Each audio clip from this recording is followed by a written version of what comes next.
I have a super interesting concept for you, which I kind of initially gathered in my brain from Marissa Peer. If you come across her, great sort of motivational speaker, hypnosis person, great all-round person. And one of the things she says is when you say like affirmations out loud, for example, one way of looking at it is that your brain, like on the subconscious level, it doesn't really know who is talking. How do I put this? It hears "I love you," and it's like, oh, I'm receiving love. Someone's saying "I love you." It's not saying, oh, but those. It's not differentiating, saying, oh, but those words came out of my mouth. It doesn't count. No, it's just receiving it. And where I'm going with this is that the brain receives all of this in the same way. Whether you're talking about you, whether you're talking about I, whether you're talking about he, she, whatever. They, and whoever's saying it, even if it's someone else that's saying, this is why being in good vibe environments where people aren't complaining about other people, all this stuff, can be really helpful.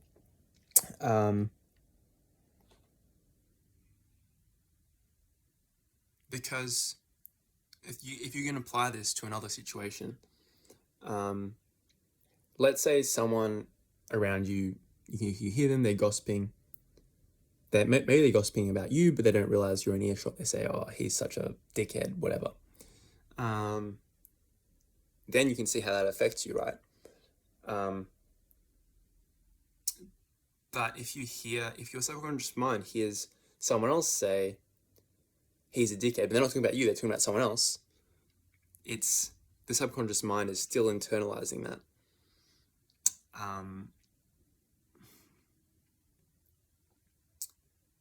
And really and truly, there is only one of us on one level of looking at things. There is only one of us, one beingness of the universe. So, yeah, and I would like to encourage you to take a positive perspective on that one that we are. Because you can look into it, look into yourself, and you can deduce the nature of beingness, and therefore you can confidently say about other people positive things. Does that make sense? Because this is my own personal view. My personal view is that it is essentially a form of ignorance, or nothing in this world is malicious. This is an idea that I'm playing with. Nothing is malicious, only ignorant.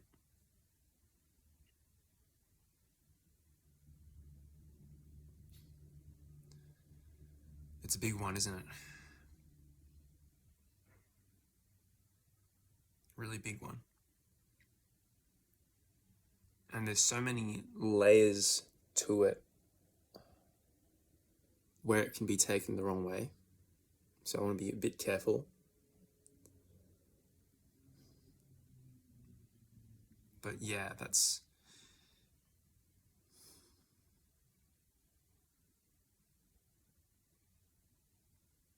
about investigating the nature of the situation that we're in.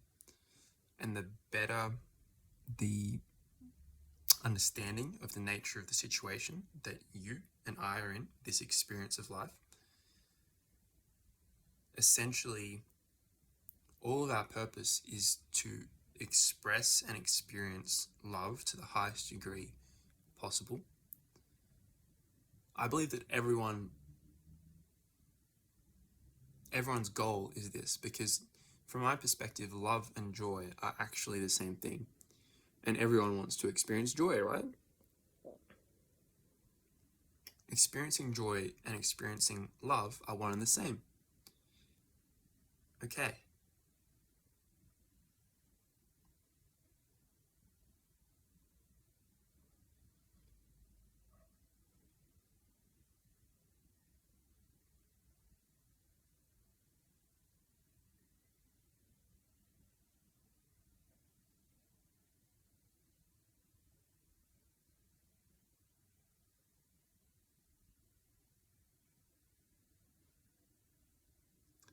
So therefore, with that innate goal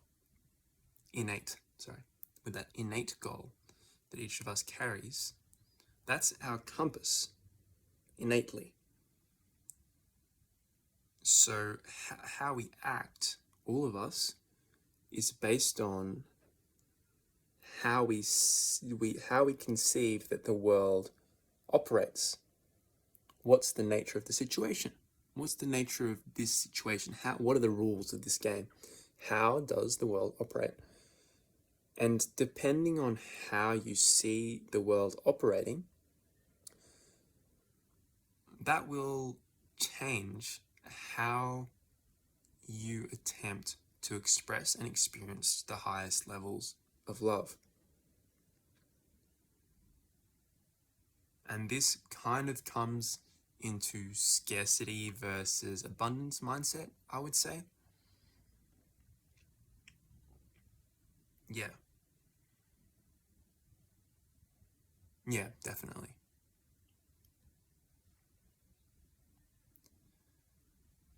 Because in a scarcity mindset, there's only so much love to go around, so I need to protect what I have.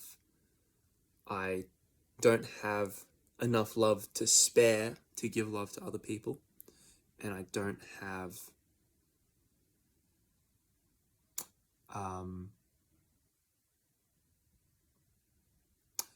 and everything is conditional, so I can't afford to receive love because then I will be indebted and I can't afford to give love back.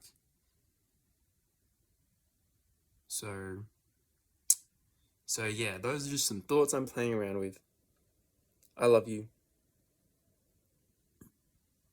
And I will see you again, I hope. Or not.